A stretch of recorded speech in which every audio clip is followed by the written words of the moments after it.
Welcome back to my channel চিলিক্স diary. এই গরমকালে কিভাবে ফ্রেশ অ্যান্ড অ্যাট্রাকটিভ থাকা যায় সেই নিয়ে এই ভিডিওটা। তো দেখুন, এই গরমকালে ছাদ বাগানে কি সুন্দর শশা হয়েছে। শশা কিন্তু বডিকে ডিটক্সিফাই করতে সাহায্য করে, আর পুরো দিন ফ্রেশ অ্যান্ড অ্যাক্টিভ রাখতেও কিন্তু সাহায্য করে, ওয়েট লসে সাহায্য করে, স্কিন কেয়ারেও ইউজ করা যায়, আর খাওয়াতেও ইউজ করা যায়, ডিটক্স ড্রিঙ্ক বানানো যায়। তো আমি তুলে নিলাম কয়েকটা, তারপরে পাতিলেবুও নিয়ে নিলাম, রিচ ইন ভিটামিন সি, যেটা এই গরমকালে খুবই প্রয়োজন। এই পাতিলেবুর শরবত খেয়ে বেরোলে কিন্তু স্কিন থাকবে গ্লোয়িং অ্যান্ড হাইড্রেটেড, আর যত স্পটস আছে সেগুলোও দূর হবে যেহেতু ভিটামিন সি আছে। পুদিনা পাতাও সেম, লিভারকে ঠান্ডাও রাখে আর ডিটক্সিফাইও করে। আর এই পুদিনা পাতা কিন্তু ওয়েট লসেও খুব সাহায্য করে, ফ্যাট বার্ন করতে। এবার শশাগুলোকে ভালো করে স্লাইস করে নিচ্ছি। এর মধ্যে কয়েকটা নেব আমি ডিটক্স ড্রিঙ্ক বানানোর জন্য, আর বাকিটা আমি স্কিন কেয়ারে ইউজ করব। তারপরে নিয়ে নিলাম ওই পাতিলেবু, সাথে নিয়েছি পুদিনা পাতা, তরমুজের কয়েকটা টুকরো আর আদার টুকরো। ব্যাস রেডি হয়ে যাবে আমাদের ডিটক্স ড্রিঙ্ক। একটা গ্লাস বটলে এক এক করে সব ভরে নিচ্ছি। এটা কিন্তু খুবই ভালো সামারের জন্য। এইভাবে সব কিছু এক এক করে অ্যাড করার পরে জল দিয়ে প্রায় 2-3 ঘন্টা মতন রেখে দিতে হবে, তাহলে এই সব কিছুর নির্যাসটা জলে চলে আসবে আর তাতে বডি ডিটক্সিফাই হয়ে যাবে। একদম ভালো সামার ডিটক্স ড্রিঙ্ক ইজিলি তৈরি করা যায়, আর স্কিন থাকে রিফ্রেশড অল টাইম। এই গরমেও কিন্তু টায়ার্ডনেস বা ডালনেস স্কিনে আসবে না। আর একটা জিনিস হচ্ছে যে স্কিনের যত ফেশিয়াল হেয়ার আছে সেটাকে রিমুভ করে রাখা। যাদের মুখ প্রচণ্ড ঘামে তারা এই ট্রিকটা ট্রাই করে দেখবে। আর দেখবেন যারা গরমকালেও মেকআপ করো বা মুখে কোনো ক্রিম লাগাও কিন্তু গরমে প্রচণ্ড সোয়েটিং হচ্ছে, তারা এরমভাবে একটুখানি ফেশিয়াল হেয়ারটাকে রিমুভ করে নিলে ঘামও সেরম একটা হবে না, আর মেকআপও খুব সুন্দর ফ্ললেস হবে, আর যা ক্রিম বা স্কিন কেয়ার করা হবে সেটাও স্বচ্ছন্দে করা যাবে, খুব একটা ঘাম হবে না। এরপর ওই যে গ্রিন টি দিয়ে আইস রোলার আমি বানিয়েছিলাম, আগের ভিডিওতে আমি ডিটেলস দিয়েছি, সেটা এবার দিয়ে নিচ্ছি। যেহেতু আমি শেভ করেছি স্কিনটা সেন্সিটিভ হয়ে যেতে পারে, তো সেই কারণে রেডনেসটা যাতে না থাকে। এবার নাইকার পিঙ্ক সামার সেল চলছিল, তার মধ্যে আমি মাত্র এই একটা জিনিসই অর্ডার করেছি, কারণ আমার মোটামুটি বাকি সব কিছুই আছে। তো এটা একটা ক্লে মাস্ক আমি অর্ডার করেছি। এটা ওয়াইল্ড অর্গানিক্সের ক্যাম্বিয়ান ব্লু ক্লে মাস্ক। যাদের ফেস প্রচণ্ড ঘাম হয় আর অয়েলি হয়ে যায় এই গরমকালে, তাদের জন্য কিন্তু এটা খুবই অ্যাপ্রোপ্রিয়েট। আর ব্ল্যাক হেড হোয়াইট হেডসের সমস্যাও দূর করতে সাহায্য করে, ট্যানিং দূর করতেও সাহায্য করে, অ্যাকনি পিম্পল রোধ করতে সাহায্য করে, কারণ ফেসের অয়েলকে কন্ট্রোল করে। তো নিয়ে নিচ্ছি এই ক্লে মাস্কটা, সাথে রোজ ওয়াটার মিশিয়ে নিচ্ছি পরিমাণ মতন। তারপরে রেডি আমাদের এই মাস্ক। এটার ব্লু কালারটা হচ্ছে এর মধ্যে প্রচুর মিনারেলস আছে, সেই কারণে। যেহেতু ফেস খুব সোয়েটিং হয়, অয়েলি হয়ে যায় সামার টাইমে, তো ফেস ডাল লাগতে শুরু করে আর ট্যানিং পড়ে যখন, তখন এই ক্লে মাস্কটা লাগিয়ে ধুয়ে ফেললে কিন্তু অনেকটাই ফ্রেশ লাগে, আর যত ব্ল্যাক হেডসের সমস্যা আছে সেগুলোও চলে যায়, ফেসের অয়েলটাও কন্ট্রোল হয়, ডালনেস চলে যায়। তো ওভারঅল এর অনেক বেনিফিটস আছে। তো এটাকে আমি ইভেনলি নেকেও লাগিয়ে নিচ্ছি, কারণ আমার নেক এরিয়াও প্রচণ্ড ঘাম হয়, সেই কারণে। এবার যতক্ষণ না শুকাচ্ছে ততক্ষণ লাগিয়ে রেখে দিয়েছিলাম। এবার এটাকে ধুয়ে ফেলবো। ধুয়ে ফেলার পরে এই শশা, যেটা ছাদ বাগান থেকে তুলেছি একদম অর্গ্যানিক, এটার হাফটা আমি ডিটক্স ড্রিঙ্কে নিয়ে নিয়েছি, বাকি হাফটা আমি ঘষে নিচ্ছি, এটার জুস বের করে নেব। এই কিউকাম্বার জুস কিন্তু ফেসকে রিফ্রেশ করতে খুব সাহায্য করে। রোদ থেকে আসার পরে যদি কোথাও ইভেন্ট থাকে আর একটা ইনস্ট্যান্ট ফ্রেশনেস খুবই প্রয়োজন, তো এই ক্লে মাস্ক আর তারপরে এরকম cucumber juice sheet mask use করে দেখবেন, অনেকটা ভালো রেজাল্ট পাওয়া যায়। একটা ওই কম্প্রেসড শিট মাস্কের ট্যাবলেট ওর মধ্যে দিয়ে দিয়েছি, পুরোটা সোক করে নিয়েছে।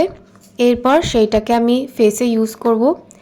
এই সব কিছুর লিঙ্ক আমি ডেসক্রিপশন বক্সে দিয়ে দেব, চাইলে চেক আউট করে নিতে পারেন। আর এই সব জিনিস কিন্তু ভীষণ অ্যাফোর্ডেবল। এই ক্লে মাস্কটাও কিন্তু খুবই অ্যাফোর্ডেবল রেঞ্জে আছে। আর এই ক্লে মাস্কটা অনেক দিন যাবে কারণ খুব কম পরিমাণে লাগে। আর এই শিট মাস্কটাও কিন্তু খুবই অ্যাফোর্ডেবল। আর শসাটা তো নিজের DIY করা। এবার এইভাবে কিছুক্ষণ রেখে দিতে হবে যতক্ষণ না স্কিন ভালো মতন অ্যাবজর্ব করে নিচ্ছে। এরপরে রেজাল্টটা দারুণ, পরে দেখাবো। এবার একটা হেয়ার মাস্ক দেখিয়ে দিই। এই গরমকালে চুলটা যাতে শাইনি সিল্কি থাকে তার জন্য এই একটা হেয়ার মাস্ক আমি দেখিয়ে নিচ্ছি। ভেন্ডি কেটে নিচ্ছি। আমরা অনেকেই অ্যালোভেরা জুস লাগাই, সেটা তো সবাই জানে, অ্যালোভেরা জেল লাগাই, কিন্তু ভেন্ডির জেল চুলের পক্ষে কতটা ভালো কন্ডিশনিংয়ের কাজ করে সেটা কিন্তু অনেকেই জানে না। এবার ভেন্ডিটাকে চিড়ে নিয়ে ভালো করে খাওয়ার জলের মধ্যে ফুটিয়ে নিচ্ছি। ফুটিয়ে নেওয়ার পরে দেখুন এই যে জেল মতন যখন কনসিস্টেন্সি হবে এরকম ভালো করে ছেঁকে নিচ্ছি। সুন্দর জেল কনসিস্টেন্সি চলে এসছে। এবার এর মধ্যে আমি DIY যে হেয়ার অয়েলটা বাড়িতেই বানিয়ে নিয়েছিলাম নিম পাতা, কারি পাতা আর মেথি দিয়ে, সেটাকে অ্যাড করে নিচ্ছি। এবার ভালো করে মিক্স করে নিয়ে একটা সুন্দর হেয়ার প্যাক কিন্তু রেডি হয়ে গেছে। এই হেয়ার প্যাকটা এতই কার্যকরী যে ফার্স্ট ইউজেই আপনারা চুলের রেজাল্ট দেখতে পাবেন। ফ্রিজি চুল সফট হয়ে যাবে। আর যাদের খুব সহজেই জট পেকে যায় সেই জটের সমস্যাটাও কিন্তু চলে যাবে। চুলে আলাদা শাইন আসবে। আর চুলের জন্য তো খুবই উপকারীও বটে। এইটা ট্রাই করে দেখবেন, খুবই ভালো। অ্যালোভেরা জেল তো সবাই ট্রাই করেছে, এবার এই ভেন্ডির জেল এটা ইউজ করে দেখবেন। এটা আমি বিশেষ করে বেশি ভালো ফল পেয়েছি। তো মা এটাকে ইভেনলি আমার স্ক্যাল্প থেকে পুরো রুটস থেকে টিপস পর্যন্ত মাখিয়ে নিচ্ছে। এরপরে প্লাস্টিক দিয়ে দিচ্ছি যাতে চুলটা ড্রাই না হয়ে যায়। এবার এইভাবে রেখে দেব প্রায় 1 ঘন্টা মতন। শ্যাম্পু করার আগে 1 ঘন্টা মতন এরমভাবে রেখে দেব। তারপরে শ্যাম্পু করার পরে যেরকম আমি স্কিন কেয়ার করি, যেমন এই যে রাইস টোনার লাগিয়ে নিচ্ছি, তারপরে নায়াসিনামাইড অয়েল কন্ট্রোল করতে যেহেতু সাহায্য করে, অর্ডিনারি 10% নায়াসিনামাইড ফেসের সিবামটাকে কন্ট্রোল করে। তো যাদের অয়েলি ফেস হয়ে যায় তারা এটা ট্রাই করতে পারো। অ্যাকনি পিম্পলসের সমস্যাও দূর করে, দাগছোপও দূর করে। আর এটা টিনেজার থেকে সবাই সেফলি ইউজ করতে পারে, কোনো অসুবিধা নেই, কোনো র্যাশ দেয় না। তারপরে আমি যথারীতি সানস্ক্রিন অ্যাপ্লাই করে নিচ্ছি। আর অল ডে ফ্রেশ ফিল করার জন্য আন্ডারআর্ম রোল অন কিন্তু খুবই ইম্পর্ট্যান্ট, যাতে এই যে উইশ কেয়ারের আন্ডারআর্ম রোল অন কালো দাগ দূর করতেও যেরকম সাহায্য করে, সেরকম ব্যাড ওডারটাকেও সারাদিন কন্ট্রোলে রাখতে সাহায্য করে। তো এটা খুবই ইম্পর্ট্যান্ট। এই যে দেখুন স্কিনটা কত রিফ্রেশড অ্যান্ড হাইড্রেটেড লাগছে। এরপরে এবার একটা সামার ফ্রেন্ডলি ড্রেস দেখিয়ে দিচ্ছি। এটা পরে আমি মেলায় যাব ঠিক করেছিলাম। তো ছাদ বাগানে দেখুন কি সুন্দর সানফ্লাওয়ার হয়ে আছে। যেহেতু গরমকালের ছাদ বাগান, তো সানফ্লাওয়ার শোভা বাড়াচ্ছে ছাদের। একটা তুলে নিয়ে এসেছি। এবার এটা দিয়ে একটা সুন্দর ক্লিপ বানিয়ে নেব, যেটা আমি হেয়ার অ্যাক্সেসরিজ হিসেবে ইউজ করব। একটা কাটা ক্লিপ দিয়ে মাঝখানে পুঁতে দিয়ে দেখুন আমাদের সানফ্লাওয়ার হেয়ার ক্লিপ কিন্তু একদম রেডি হয়ে যাবে। আর এটা দেখতেও এত সুন্দর লাগবে হেয়ারে ইউজ করার পরে। সুন্দর একটা সামার ভাইব, ফ্রেশ লুক কিন্তু ক্রিয়েট করব আমি। এই সানফ্লাওয়ারটা দেখুন ক্লিপটা লাগিয়ে নিয়েছি হেয়ারে। শ্যাম্পুর চুল শুকানো হয়ে গেছে, দেখুন কতটা শাইন করছে হেয়ারটা, আর কতটা কিউট লাগছে আমার ওই সানফ্লাওয়ার ক্লিপটা। এটা যে কেউ ইজিলি বানিয়ে নিতে পারে, আর সামারে বেশ ভালো লাগে, আর আমার ড্রেসের সাথে কিন্তু খুব ভালো যাচ্ছে। আর এই ড্রেসটার লিংক চাইলে আমি ডেসক্রিপশন বক্সে দিয়ে দেবো। এটা আমি মিশো থেকে নিয়েছি। এটার প্রাইসও খুবই কম, অ্যাফোর্ডেবল এই মুহূর্তে আমার মনে পড়ছে না। তো আই থিঙ্ক আন্ডার 300-এ পেয়ে গেছিলাম। রেয়ন কাপড়, খুবই কমফোর্টেবল। আমার লুকটা কেমন লাগছে অবশ্যই কমেন্ট করে জানাবেন। ব্রেসলেট মাল্টি কালারের, এটা আমি স্টাইল করে নিয়েছি। আর মাল্টি কালারের এই ব্যাগটা নিয়ে নিচ্ছি। আর সাথেই সানফ্লাওয়ারটা দেখুন কতটা কিউট লাগছে, আর লুকটাকে কতটা এনহ্যান্স করছে। তো মেলায় যাওয়ার জন্য আমি একদম রেডি। আমাদের পাড়ায় মেলাটা হচ্ছে। এবার গরমকাল যেহেতু একটা রিফ্রেশিং ড্রিঙ্ক খাবো না সেটা কি করে হয়, এখন তো আম উঠে গেছে। তো নিয়ে নিচ্ছি পাকা আমের টুকরো, সাথে মিল্ক।